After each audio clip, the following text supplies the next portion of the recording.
जय माता दी। नमस्कार दोस्तों, स्वागत है आप सभी का हमारे YouTube चैनल लक्ष्मी शर्मा की कहानियां पर।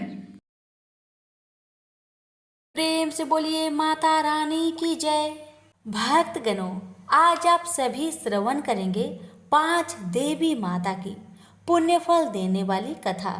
स्वयं माता रानी ने कहा है, जो भी इनकी कथाओं का श्रवण करता है, माता रानी उनके दुखों का हरण करती है और सभी मनोकामना को पूर्ण करती है।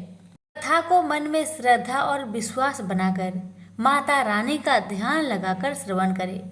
आपकी सभी मनोकामना माता रानी की कृपा से जल्दी पूरी होगी। प्रेम से बोलिए माता रानी की जय। तो आइए पहले श्रवण करें ज्वाला माता की कथा। प्रेम से बोलिए ज्वाला माता की जय।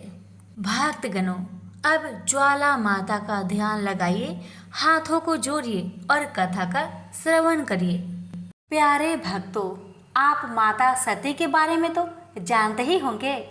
माता सती प्रजापति दक्ष की पुत्री थी। माता सती ने अपने पिता प्रजापति दक्ष के विरुद्ध जाकर भगवान शिव से विवाह किया था। एक बार जब प्रजापति दक्ष ने एक विशाल यज्ञ का आयोजन किया था, तब प्रजापति दक्ष ने भगवान शिव और सती को छोड़ समस्त देवी देवताओं को निमंत्रित किया था। भगवान शिव के लाख मना करने के बावजूद भी माता सती यज्ञ में गई।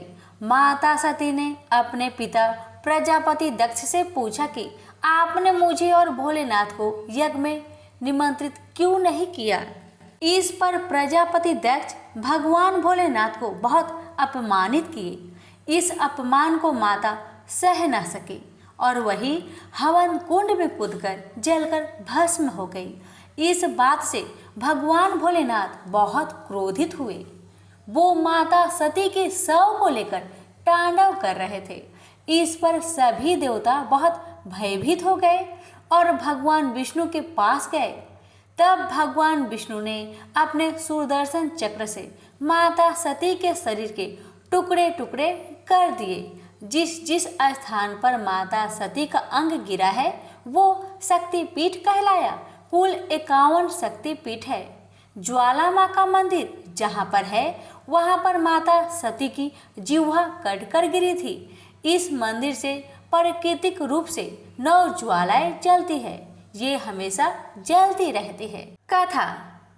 ध्यानु भगत का जन्म एक छोटे से गांव में हुआ था। इनके जन्म के पश्चात ही इनके माता पिता की मृत्यु हो गई। सभी गांव वाले इन्हें मनहूस कहते थे। कोई भी बच्चा इनके साथ नहीं खेलता था। ध्यानु भगत का लालन पालन मंदिर के एक पुजारी ने किया।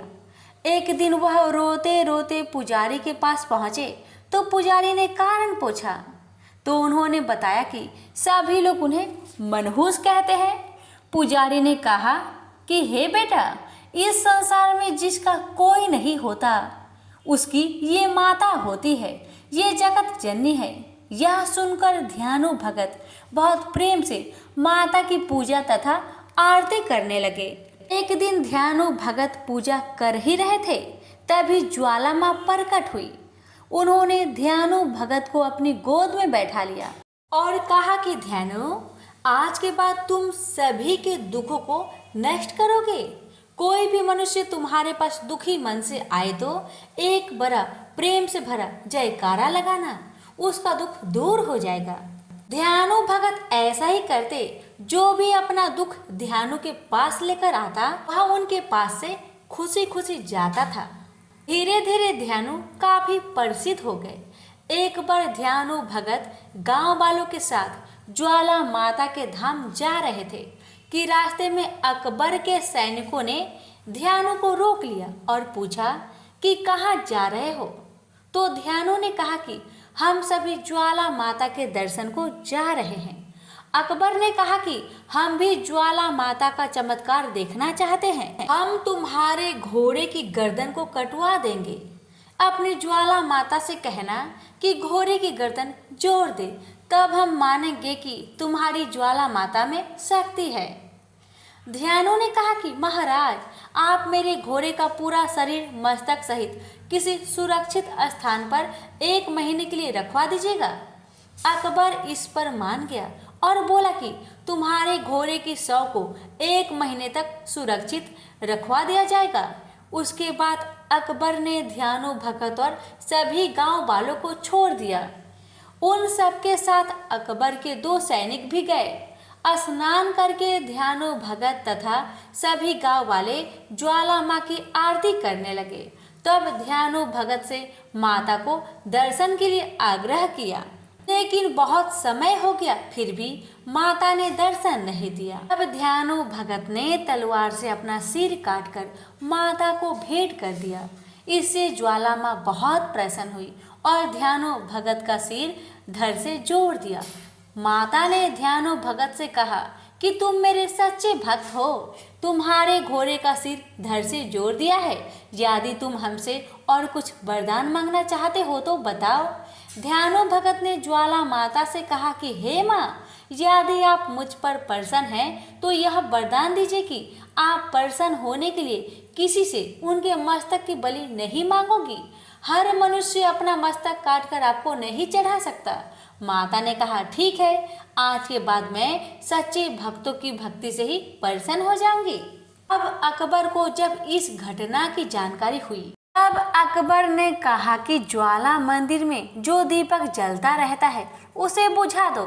सैनिकों ने बहुत प्रयास किया लेकिन दीपक को बुझा नहीं सके। अकबर के सैनिकों ने अकबर को सारी घटना की जानकारी दी। तब अकबर ने कहा कि हम भी ज्वाला माई का दर्शन करने के लिए जाएंगे। एक सोने का छत्र बनवाया जाए। अकबर एक सोने का छत्र लेकर अपने सैनिकों के साथ माता के दरबार पर गया।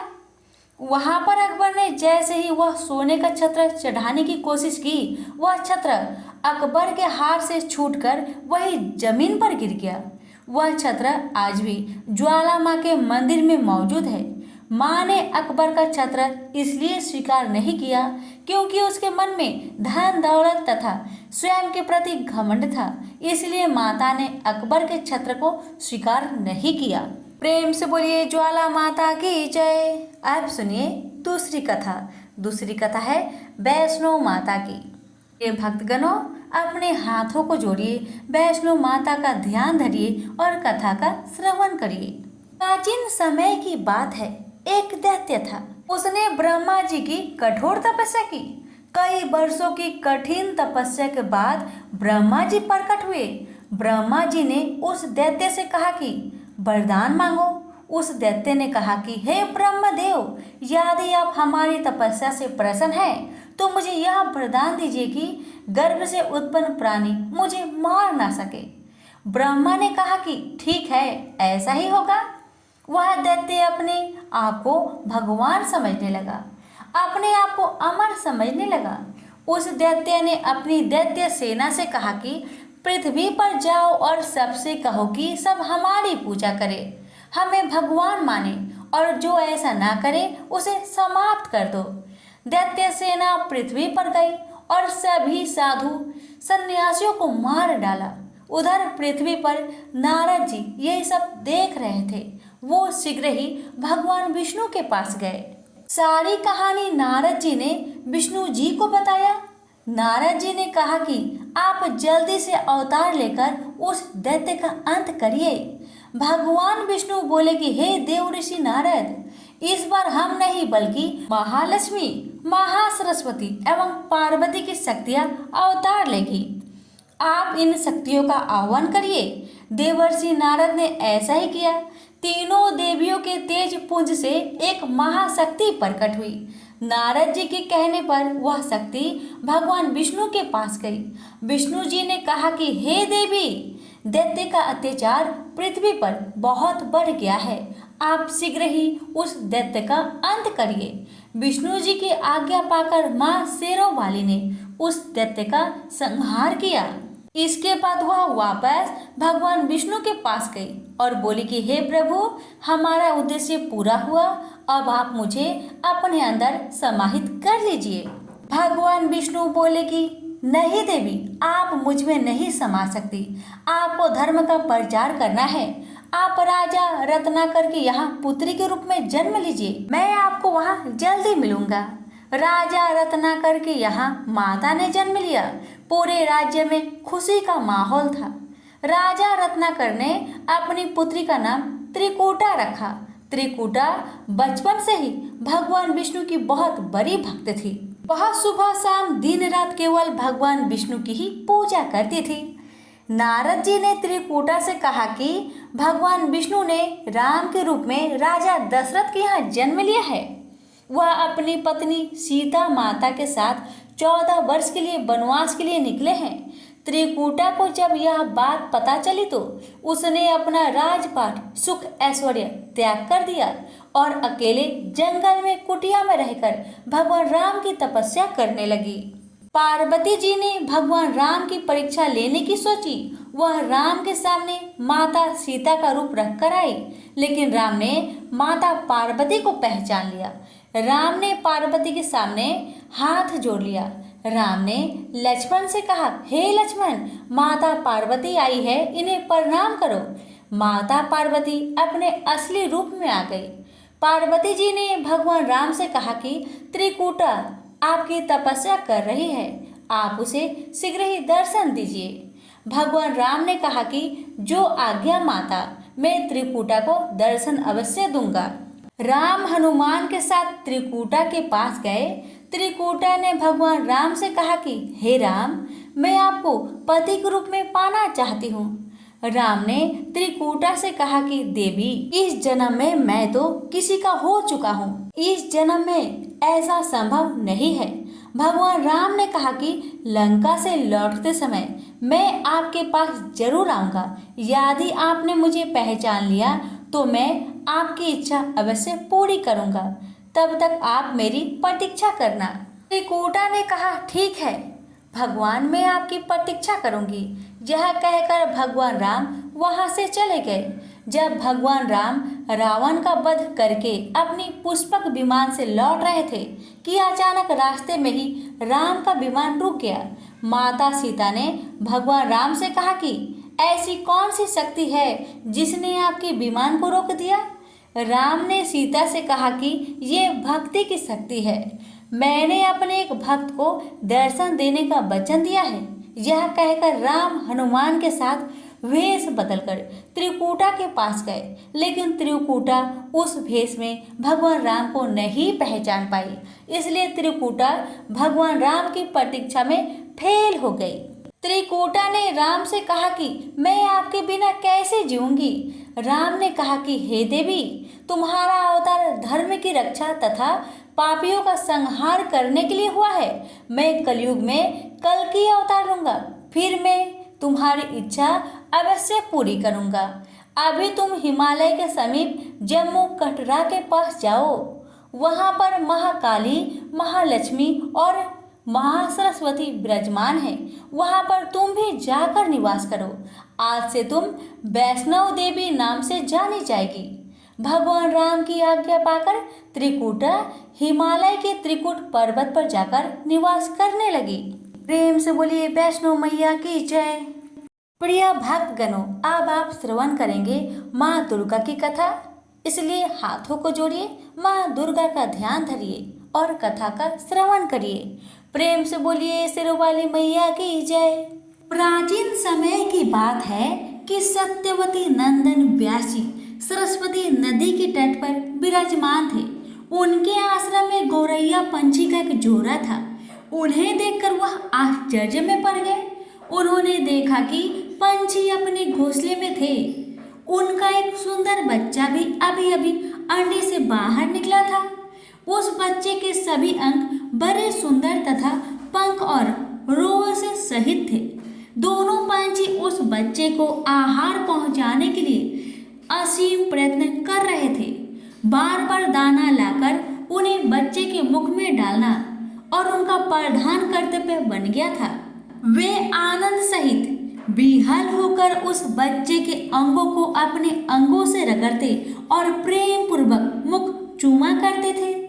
उन गौरैया का अपना बच्चे के प्रति ऐसा अद्भुत प्रेम देखकर व्यास जी ने अपने मन में विचार किया कि जब पंछी अपने बच्चे के प्रति इतना स्नेह कर रहे हैं, तब मनुष्य का अपने संतानों में प्रेम हो तो इसमें कौन सी विचित्र बात है, क्योंकि उन्हें तो पुत्र से सेवा पाने की अभिलाषा बनी रहती है।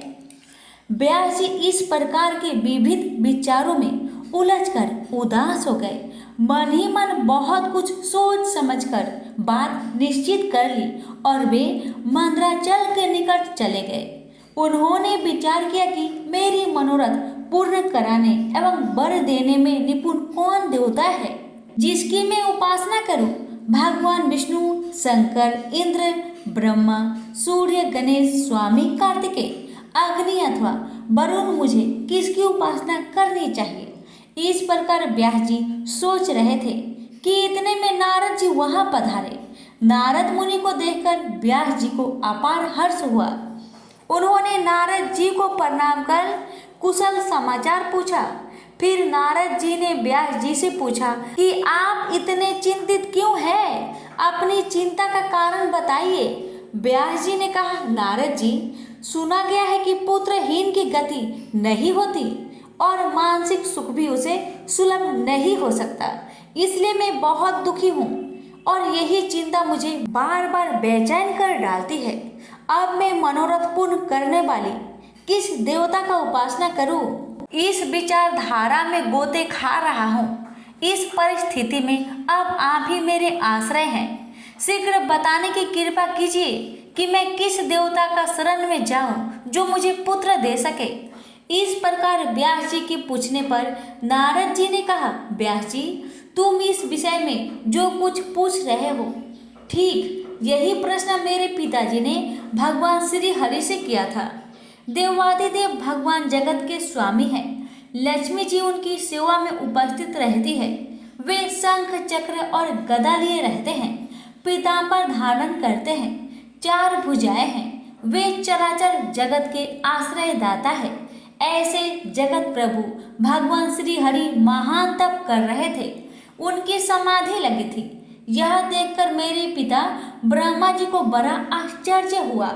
अंत में उन्होंने जानने की इच्छा प्रकट की, प्रभु, आप देवताओं के अध्यक्ष, जगत स्वामी और भूत, भविष्य एवं वर्तमान सभी जीवों के एकमात्र शासक है। फिर आप तपस्या क्यों कर रहे हैं और किस देवता की आराधना में ध्यान मग्न है? मुझ दास को यह रहस्य स्पष्ट बतलाने की कृपा कीजिए, क्योंकि श्रेष्ठ पुरुष किसी बात को छिपाते नहीं हैं। ब्रह्मा जी की बात सुनकर श्री हरि ने कहा कि ब्राह्मण, सावधान होकर सुनो। मैं अपने मन का विचार व्यक्त करता हूँ। देवता, दानव और मानव सब यही जानते हैं कि तुम सृष्टि के निर्माण करते हो, मैं पालन करता हूँ और शिव संहार किया करते हैं। किंतु फिर भी वेद पराक्रमी पुरुष अपनी मुक्ति से यह सिद्ध करते हैं कि रचना, पाताल और संहार करने की यह योग्यता जो हमें मिली है, इसकी आदि शास्त्रीय शक्ति देवी है। वे कहते हैं कि संसार की सृष्टि करने के लिए तुम्हें राजसी शक्ति का संचार हुआ है, मुझे सात्विक की शक्ति मिली है और रुद्र में तामसी शक्ति का आविर्भाव हुआ है। उस शक्ति के अभाव में तुम इस संसार की सृष्टि नहीं कर सकते, मैं पालन करने में सफल नहीं हो सकता और रुद्र से संहार कार्य होना भी संभव नहीं। हम सभी उस शक्ति के सहारे ही कार्य में सदा सफल होते आए हैं। प्रत्यक्ष और परोक्ष दोनों उदाहरण में तुम्हारे सामने रखता हूँ। सुनो, यह निश्चित बात है कि उस शक्ति के अधीन होकर ही प्रलय काल में इस शेषनाग की सैया पर सोता हूँ और सृष्टि करने का अवसर आते ही जाग जाता हूँ। मैं सदा तप करने में लगा रहता हूँ। उस शक्ति के शासन से कभी मुक्त नहीं रह सकता। कभी अवसर मिला तो लक्ष्मी के साथ सुखपूर्वक समय बिताने का सौभाग्य प्राप्त होता है। मैं कभी तो दानव के साथ युद्ध करता हूँ। अखिल जगत को भय पहुंचाने वाले दैत्यों के विकराल शरीर को शांत करना मेरा परम कर्तव्य हो जाता है। मैं बहुत पहले की बात कह रहा हूँ। उस समय तुम तो थे ही, चारों ओर जल ही जल था। मुझे 5000 वर्षों तक वायु युद्ध करना पड़ा था। मेरे कान के मैल से उत्पन्न होने वाले मधु और कैटब नामधारी दो दानव महान दुष्ट थे। उन्हें असीम अभिमान था। भगवती आदि शक्ति की कृपा से ही मैं उन दैत्य को मारने में सफल हो सका था। उस समय की बात से क्या तुम अनजान हो? सर्वश्रेष्ठ शक्ति ही तो उस जीत के कारण हुई थी। फिर तुम बार बार क्यों पूछते हो? जब सर्वत्र जल ही जल शेष रहता है, तब उसकी इच्छा के अधीन होकर मैं पुरुष रूप में विचरा करता हूँ। प्रत्येक युग में कच्छप, वरा, नरसिंह और वामन रूप मुझे धारण करने पड़ते हैं। जगत की रचना करने वाले ब्रह्मा जी, तुम इससे अपरिचित नहीं हो। मुझ पर सब प्रकार से शक्ति के अधीन होकर रहना पड़ता है। उन्हीं भगवती दुर्गा का मैं निरंतर ध्यान किया करता हूँ। मेरी जानकारी में इन भगवती शक्ति से बढ़कर दूसरे कोई देवता नहीं है। नारद जी ने कहा, इस गुप्त रहस्य के वक्ता भगवान विष्णु है और श्रोता ब्रह्मा जी रहे। मुनिवर फिर तो पितामह ने वे सभी बातें अक्षरश मुझे कह सुनाई। अतएव तुम भी यदि अपना पुरुषार्थ सिद्ध करना चाहते हो तो उन्हीं भगवती के चरण कमल को अपने हृदय में धारण करो। तुम्हारी जो भी अभिलाषाएं हैं वे सभी भगवती दुर्गा अवश्य पूरी कर देगी। इस प्रकार नारद जी के कहने पर सत्यवती नंदन व्यास जी भगवती के चरण कमलों को अपने हृदय में स्थापित करके तपस्या करने के लिए पर्वत पर चले गए और भगवती माता दुर्गा की कृपा से उनकी सभी अभिलाषाएं पूर्ण हुई। प्रेम से बोलिए दुर्गा मैया की जय। प्यारे भक्तगणों, अब आप श्रवण करेंगे तारा रानी की कथा। माँ भगवती को मानने वाले में से एक राजा अस्पर्श भी थे। वो दिन रात उनकी पूजा अर्चना में लीन रहते थे। राजा को किसी चीज की कमी न थी, बस उन्हें बच्चे की ख्वाहिश थी। सालों से बच्चा न होने के कारण राजा कुछ निराश रहा करते थे। एक दिन राजा की भक्ति से खुश होकर माँ भगवती ने सपने में आकर उसे 2 बेटी होने का वरदान दिया। आशीर्वाद मिलने के कुछ समय बाद राजा के घर एक बेटी पैदा हुई। बेटी पैदा होने की खुशी में राजा ने सबको दावत दी और बेटी की कुंडली बनवाने के लिए पंडितों को बुलवाया। सबने राजा से एक ही बात कही कि यह साक्षात देवी का रूप है। जहाँ भी इसके कदम पड़ेंगे वहाँ खुशियाँ ही खुशियाँ होगी। यह भगवती देवी की भक्तन होगी।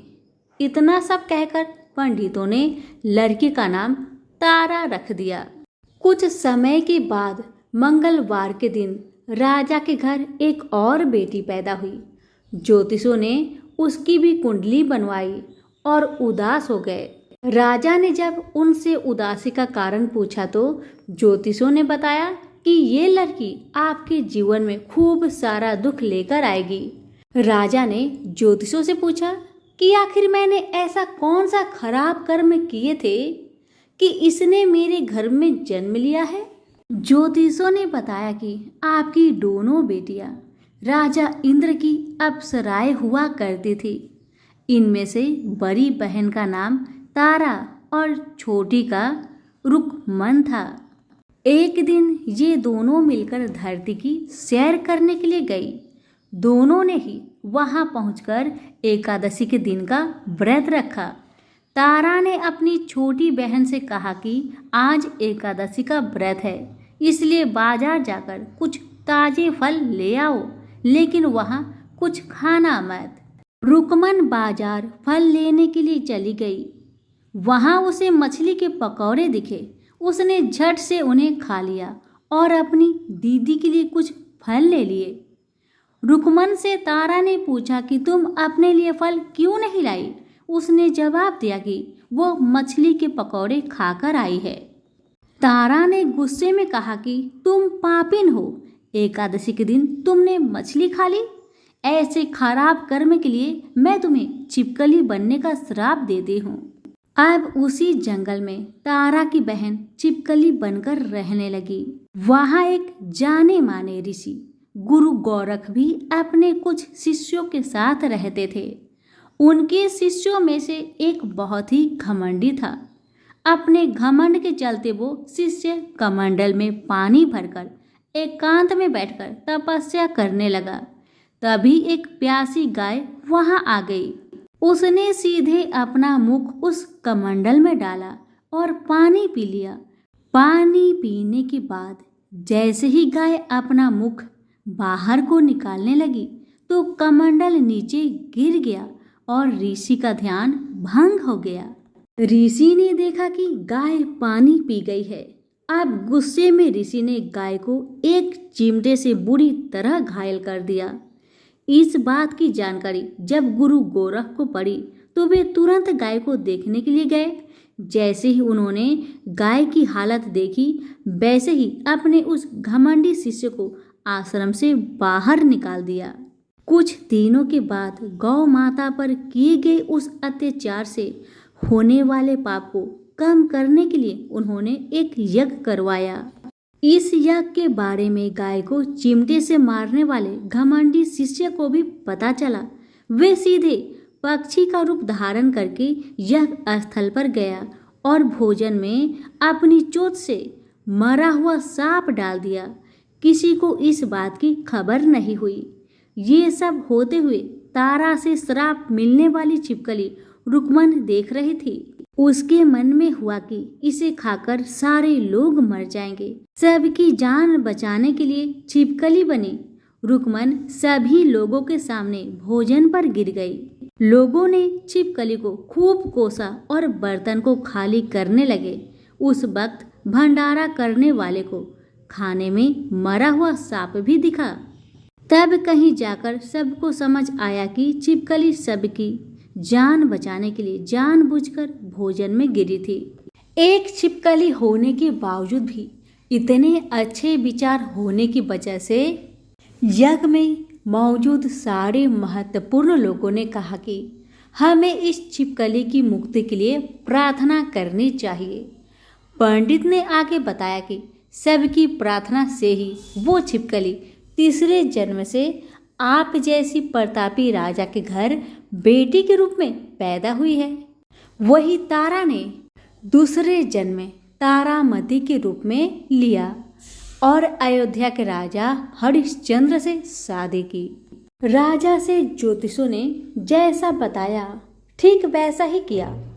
नदी में सोना चांदी जरा हुआ संदूक देखकर काशी के पास से एक भंगी ने उसे बाहर निकाल लिया। उसके कोई बच्चे नहीं थे, इसलिए उसने संदूक के अंदर की लड़की को पालने का फैसला लिया। उसे भंगी व उसकी पत्नी ने खूब प्यार से पाला और रुक्को नाम रख दिया। बड़ी होते ही दोनों ने रुक्को की शादी करवा दी। रुक्को की सासू माँ तारामती और राजा हरिश्चंद्र के महल में साफ सफाई करने का काम किया करते थे। कुछ दिनों के बाद रुक्को की सासू माँ बीमार हो गई। उनकी जगह रुक्को वहाँ काम करने लगी। तारामती ने उसे देखा और पुराने जन्म के पुण्य के कारण पहचान लिया और उसे कहा कि तुम मेरे साथ बैठ जाओ। रुक्को ने बोला कि मैं तो भंगिन हूँ, इसलिए आपके पास नहीं बैठ सकती। तब तारामती ने उसे बताया कि तुम पूर्व जन्म में मेरी ही बहन थी। तुमने एकादशी के व्रत के दिन मछली खा ली थी और मैंने तुम्हें दंड देते हुए छिपकली बना दिया। अब तुम्हें दोबारा मनुष्य जन्म मिला है तो इस जन्म में माँ वैष्णो की पूजा करके पुण्य कमा लो। माँ की पूजा से तुम्हारी सारी इच्छाएं भी पूरी होगी। तारामती की इस बात को सुनने के बाद रुक्को माँ वैष्णो से एक बेटे के लिए प्रार्थना करती थी और कहती है कि अगर उनकी मनोकामना पूरी हुई तो वो अपने घर में माँ वैष्णो देवी का पूजन और जागरण कराएगी। माँ वैष्णो देवी उसकी प्रार्थना सुन लेती है और उसे बेटा होता है। पुत्र की प्राप्ति के बाद रुक्को उसकी देखभाल और लाड़ दुलार में माँ वैष्णो देवी की पूजा करना भूल जाती है। ऐसे होते होते 5 साल बीत गए और फिर एक दिन उस बच्चे को चेचक यानी माता निकल आती है। बच्चे की ऐसी स्थिति देखकर परेशान रुक्को अपने पिछले जन्म की बहन तारामती के घर जाकर उन्हें इस समस्या के बारे में बताती है। तब तारामती ने पूछा कि तुमने माँ वैष्णो देवी की पूजा अर्चना में कोई गलती तो नहीं की? फिर रुक्को को याद आता है कि उसने माँ वैष्णो देवी का जागरण कराने का प्रण लिया था। ये बात याद आते ही रुक्को को काफी पछतावा हुआ और मन में माँ से कहा कि बच्चे के ठीक होते ही वो अपने घर में जागरण कराएगी। अगले ही दिन उसका बेटा पूरी तरह ठीक हो जाता है। तभी रुक्को ने माता रानी के मंदिर जाकर पुजारियों को कहा कि मंगलवार के दिन घर में जागरण करवा दीजिए। रुक्को की बात सुनकर पंडित कहते हैं कि तुम यही 5 रुपए दे दो, तुम्हारे लिए हम मंदिर में ही जागरण करा देंगे। रुक्को कहती है, मुझे पता है कि मैं चार्मिन हूँ, लेकिन आप मेरे घर आकर ही जागरण करवा दीजिए। माँ किसी तरह का भेदभाव नहीं करती है, तो आपको भी नहीं करना चाहिए।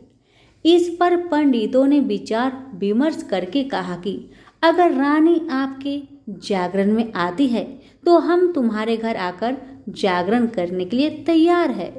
पंडितों की बात सुनकर रुक्को अपनी बहन रानी तारामती के पास जाती है और तारामती को सारी बात बताती है। रुक्को की बातें सुनकर तारामती जागरण में जाने के लिए तैयार हो जाती है। इस बात को बताने के लिए रुक्को जब पंडित जी के पास जाती है तब उनके बीच की बातों को सेन नामक नाई सुन लेता है।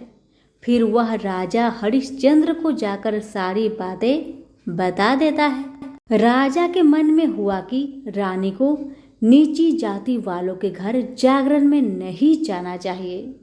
इसी वजह से वो अपनी उंगली काट लेते हैं, जिससे उन्हें नींद न आए और रानी जागरण में न जा सके।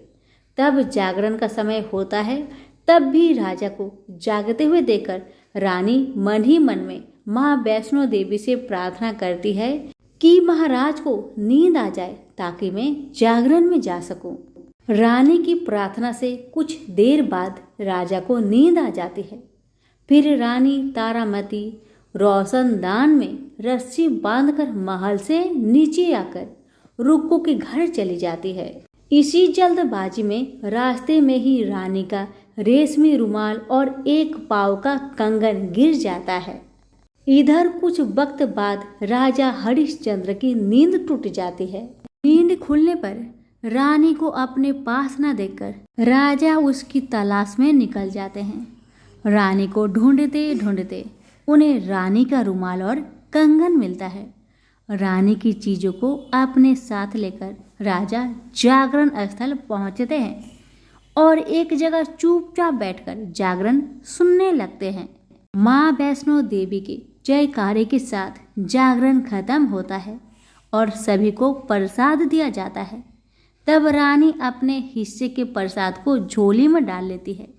रानी के ऐसा करने पर लोग उनसे पूछते हैं कि वो प्रसाद क्यों नहीं खा रही है। अगर आप प्रसाद का सेवन नहीं करती हैं तो जागरण में आए लोग भी प्रसाद नहीं खाएंगे। तब रानी बोलती है कि वह प्रसाद राजा के लिए था, अब आप मुझे प्रसाद दीजिए। फिर अपने लिए प्रसाद लेकर रानी सबके सामने उसे खा लेती है। रानी के प्रसाद खाते ही जागरण में मौजूद सभी भक्तों ने भी प्रसाद खाया। उसके बाद रानी महल के लिए निकल जाती है। तभी रास्ते में ही राजा उन्हें रोककर पूछते हैं कि तुमने नीच जाति के घर प्रसाद खाकर खुद को अपवित्र कर लिया है। तुमने मेरे लिए भी प्रसाद रखा है, अब तुम उससे मुझे भी अपवित्र करना चाहती हो। अब मैं तुम्हें अपने महल में नहीं लेकर जा सकता। यह बोलते हुए जब राजा रानी की झोली को देखता है तब उन्हें प्रसाद की जगह गुलाब, चंपा जैसे अनेक फूल और कच्चा चावल व सुपारियां नजर दिखती है। इस चमत्कार को देखकर राजा हैरान हो जाते हैं। फिर राजा चुपचाप रानी को अपने साथ लेकर महल पहुंचते हैं। वह रानी बिना माचिस के ही माता रानी के सामने दीपक जलाकर राजा हरिश्चंद्र को और हैरान कर देती है। फिर रानी बोलती है कि माता के दर्शन करने के लिए बहुत बड़ा त्याग करना पड़ता है। इसके लिए आपको अपने बेटे रोहितास की बलि देनी होगी, तभी माँ दुर्गा आपको साक्षात दर्शन देगी। यह सुनकर राजा के मन में माँ के दर्शन की इच्छा होने लगी, जिसके लिए राजा अपने पुत्र की बलि दे देते हैं। बलि देने के बाद माँ दुर्गा शेर पर सवार होकर प्रकट हो जाती है। उन्हें देखकर राजा हरिश्चंद्र काफी खुश हो गए और माँ दुर्गा ने तुरंत राजा के बेटे को दोबारा जिंदा कर दिया। इस चमत्कार को देखकर राजा हरिश्चंद्र खुश हो गए। तभी राजा ने माँ की पूरी विधि से पूजा करके उनसे गलतियों की माफी मांगी। माँ दुर्गा ने भी राजा को खुश रहने का आशीर्वाद दिया और अंतर ध्यान हो गई। तब राजा ने तारा रानी से कहा कि मैं बहुत खुश हूँ कि मुझे पत्नी के रूप में आप मिली हैं। फिर राजा हरिश्चंद्र, तारा रानी और रुक्मन तीनों अपनी मनुष्य योनि से छुटकारा पाकर देवलोक में चले जाते हैं। प्रेम से बोलिए जगदम्बा मैया की जय हो। प्यारे भक्तगणों, अब चंडी माता का ध्यान धरिए, हाथों को जोड़िए और कथा का श्रवण करिए। प्रेम से बोलिए चंडी माता की जय। एक गांव में एक शिकारी परिवार रहा करते थे। धर्मकेतु और उसकी पत्नी निधा, उनकी 5 बेटी थी। एक भी बेटा नहीं था जो वंश को आगे बढ़ाए, इसलिए धर्मकेतु दूसरी शादी करना चाहता था। निधा बहुत चिंतित और उदास रहती थी। एक दिन देवी चंडी एक ब्राह्मणी भेष में निधा के पास भिक्षा मांगने गई। निधा के व्यवहार से चंडी प्रसन्न होकर कुछ मांगने को कहा। निधा ने कहा, मेरे पास सब कुछ है पर कोई पुत्र नहीं है। चंडी के आशीर्वाद से उसे पुत्र की प्राप्ति हुई। नाम कालकेतु था, बड़ा ही वीर था। बड़ा हुआ, उसका शादी फुलेरा से हुआ। वह सुशील लड़की थी। उसके आने से पहले शिकार कर लाया हुआ मांस कालकेतु की माँ हाट में बेचने जाया करती थी, पर उसके आ जाने के बाद अब कालकेतु जंगल से जानवरों का शिकार कर लाता। फुलेरा उसके मांस, छाल, दांत आदि को हाट में बेचने जाया करती थी। हाट का मतलब है बाजार में बेचने जाया करती थी। बेटे ने घर अच्छे से संभाल लिया था। ये देखकर पति पत्नी काशी चले गए। अब हर रोज की तरह दोनों अपने काम में लगे रहते थे। कालकेतु इतना ज्यादा शिकार करता कि जंगल के जानवर डरने लगे। सभी जानवरों ने जंगल के राजा सिंह से गुहार लगाई। गेंडे ने कहा, राजा जी, मैं बहुत दुखी हूँ, मेरे 7 भाई मारे गए। हिरनी ने कहा, मैं पतिहीन हो गई हूँ, जीवन बहुत पीड़ा दे रही है, मौत भी नहीं आ रही है। बंदर ने कहा, मैं वंश विहीन हो गया हूँ, कालकेतु मेरे बच्चों को बांधकर बेच दिया। इसी तरह सभी जानवरों ने अपनी पीड़ा को राजा के सामने रखा। उन्होंने कहा, हम लोग आपके राज्य से कहीं और चले जाएंगे। सिंह राजा ने कहा, आप लोग नहीं डरे, मैं स्वयं कालकेतु से लड़कर आप लोगों की रक्षा करूंगा। सिंह और कालकेतु में युद्ध हुआ। सिंह भाग गया और कालकेतु जीत गया। सभी जानवर अब देवी चंडी के पास पहुंचे और उनसे विनती किए, माँ, हमें कालकेतु के हाथों से बचाओ। वह सभी जानवरों का शिकार कर रहा है, उससे छिपने का कोई जगह नहीं बचा है। हम कहाँ जाए माँ, हम क्या करें? तब चंडी माता ने सभी जानवरों को छुपा लिया और स्वयं एक सांप के रूप में बनकर जंगल के बीच में बैठ गई। उधर कालकेतु जंगल में जानवरों का शिकार करने निकला तो उसे कोई जानवर नहीं मिला। वह चिंतित होने लगा। उसका जीवन तो बस जानवर पर ही टिका था। अब वे क्या खाएंगे और क्या पिएंगे? जंगल में उसे स्वर्ण गोधिका दिख गई, जो कि चंडी माता ने अपना वेश धारण करके बनाया था। स्वर्ण गोधिका का देखना अब शकुन माना जाता है, इसलिए काल केतु को गुस्सा आया और आगे बढ़ गया। उसने पूरी जंगल छान मारी पर कोई जानवर नहीं मिला। उसका दिन बिगड़ गया। आते वक्त उसने फिर से स्वर्ण गोधिका को देखा। उसने उसे पकड़ लिया और गुस्से से कहा, आज तुम्हें ही जिंदा पकाकर खाऊंगा। जब काल केतु घर आया तो फुलेरा घर पर नहीं थी। पड़ोसी से पता चला वह बाजार गई है। काल केतु स्वर्ण गोधिका को रस्सी से बांधकर फुलेरा के पास पहुंचा। फुलेरा बोली, घर में खाने को कुछ नहीं है और ये बासी मांस कोई नहीं खरीद रहा है। काल केतु ने फुलेरा को पड़ोसी से शिवली फूल के बदले चावल उधार मांगने को कहा और कहा, घर पर स्वर्ण गोधिका है, उसे पका लेना। काल केतु बाजार में रहकर बासी मांस बेचने लगा और फुलेरा चावल लेकर घर पहुंची। घर में स्वर्ण गोधिका नहीं था, बल्कि एक 16 साल की सुंदर कन्या रस्सी से बंधी थी। फुलेरा उसे देखकर डर गई कि इतनी सुंदर कन्या यहाँ क्या कर रही है। उसने कहा, तुम कौन हो, यहाँ क्या कर रही हो? कन्या ने कहा, मैं ब्राह्मण कन्या हूँ। मैं जंगल बीच में बैठी थी तो तुम्हारे पति ने मुझे यहाँ लाया है। ये सुनकर उसे गुस्सा आया, ये सोचकर कि कहीं ये मेरी सौतन तो नहीं। पर शांत होकर बड़े प्यार से उसे काल केतु और अपना कष्टदायक जिंदगी के बारे में कहने लगी, ताकि वह कन्या अपने घर चली जाए। पर कन्या मानने को तैयार नहीं हुई। फुलेरा काल केतु के पास बाजार पहुंची और बोली, आप किसे घर लाए हैं? एक सुंदर कन्या घर में है। काल केतु को विश्वास नहीं हुआ, क्योंकि उसने एक स्वर्ण गोधिका रखी थी। वे दोनों तुरंत घर आए। काल केतु उसे देख हैरान हुआ और उसके बारे में पूछने लगा और बोला, यहाँ से चली जाओ। जब कन्या राजी नहीं हुई तो उसने अपना तीर धनुष निकाल लिया। उसकी बहादुरी देखकर कन्या ने कहा, मैं चंडी हूँ, तुम आज से शिकार करना छोड़ दो, मैं तुम्हें गुजरात का राजा बनाती हूँ। पर काल केतु को उसका यकीन नहीं हुआ। वह बोला, अगर तुम चंडी देवी हो तो तुम असली रूप में आओ। चंडी ने उसे महिषमर्दनी का रूप दिखाया। तब दोनों उनके चरण पर गिर गए। चंडी बोली, हर मंगलवार मेरी पूजा करो और लोगों में मेरी पूजा का प्रचार कराओ। चंडी उन्हें एक अंगूठी दी, जिसका मूल्य 7 करोड़ था। फुलेरा बोली, माँ, गुजरात जंगल से भरा है, उसे काटने और शहर बनाने में ही सारा धन चला जाएगा। चंडी ने 7 सोने से भरा कलश दिया और वे कलश कैलाश पर्वत पर चली गई। काल केतु अंगूठी को बेचने के लिए शिव मुरारी के पास पहुंचा। वह काल केतु से हमेशा मांस उधार में लिया करता था, इसलिए उसे लगा कि काल केतु उधार का पैसा लेने आया है। वह अपनी पत्नी को बाहर भेजा और छिपकर सारी बातें सुनने लगा। काल केतु के कुछ बोलने से पहले ही उसकी पत्नी बोली, मुरारी घर पर नहीं है, उधार का पैसा कल दे देंगे।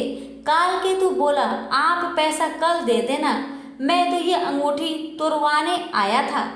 अब दूसरे दुकानदार के पास जाना पड़ेगा।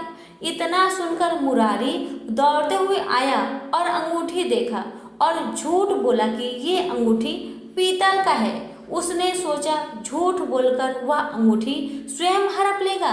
काल केतु ने सोचा कि अंगूठी देवी को ही लौटा देगा। रात में चंडी ने मुरारी को सपने में अंगूठी का उचित मूल्य देने को कहा। उसने दूसरे दिन काल केतु को 7 कोटि रुपए दिए। काल केतु गुजरात के जंगल को कटवाने के लिए मजदूर लगवाया। जंगल में बाघ के डर से मजदूर जंगल के अंदर जाने को तैयार नहीं हो रहे थे। तब काल केतु स्वयं जंगल जाकर बाघ से लड़ा और उसे मार डाला। जंगल काटकर गुजरात शहर बसाया गया, पर गुजरात राज्य में कोई प्रजा न थी। काल केतु ने चंडी से प्रार्थना की। तब उन्होंने इंद्रदेव तथा समुद्र की मदद से कलिंग राज्य में भारी बरसात करवाई। नद नदी में बाढ़ आ गई। लोग कलिंग से गुजरात भागकर आने लगे। इस तरह ब्राह्मण कास्ट मुस्लिम आदि अनेक जाति के लोग गुजरात में आकर रहने लगे। कालकेतु राज्य को सही तरीके से चलाने के लिए अच्छी अच्छी नीतियां बनाई। राज्य में एक व्यक्ति भारुदत्त भी रहता था। उसने मीठी मीठी बातें कहकर कालकेतु के दरबार में ऊंची पद हासिल कर ली थी। उसने सभी को तंग कर रखा था। वह सभी के सामान ले जाता पर पैसा नहीं देता था। उसके अत्याचार से सभी लोगों ने कालकेतु से उसकी शिकायत की। कालकेतु ने उसे सजा दिया। भारुदत्त को यह सहन नहीं हुआ और वह कलिंग राजा के पास कालकेतु की शिकायत करने गया। भारुदत्त कलिंग राज के दरबार में पहुंचकर राजा से कहने लगा कि आपके रहते कोई और दूसरा राजा शासन कैसे कर सकता है। कलिंग राज ने उससे पूछा, कौन है? यदि तुम सच कह रहे हो तो दिखाओ हमें। भारुदत्त ने कलिंग राज के दूत को ये सब दिखाया। कलिंग राज ने कालकेतु पर आक्रमण किया। दोनों के बीच भीषण युद्ध हुआ, पर कालकेतु हार गया। उसे काल कोठरी में डाल दिया गया। रात को चंडी देवी ने कलिंग राज को सपने में दर्शन दी और बताई कि कालकेतु को मैंने गुजरात का राजा बनाया है, उसे आजाद कर दो। उसी समय कलिंग राजा दौड़ते हुए आए और कालकेतु को आजाद करवाए और उसे गुजरात का राजा बना दिया। भारुदत्त को सजा मिली। कालकेतु खुशी खुशी अपना जीवन राज्य चलाने लगा। प्रेम से बोलिए चंडी मैया की जय। कथा अगर आपको अच्छी लगी हो तो कृपया करके वीडियो को लाइक करके और आगे सभी के पास शेयर अवश्य करें। तो प्रेम से बोलिए पांचों देवी माता की जय। माता रानी की कृपा आप पर, आपके परिवार पर, हम सब पर सदा बनी रहे। आप सभी का बहुत बहुत धन्यवाद।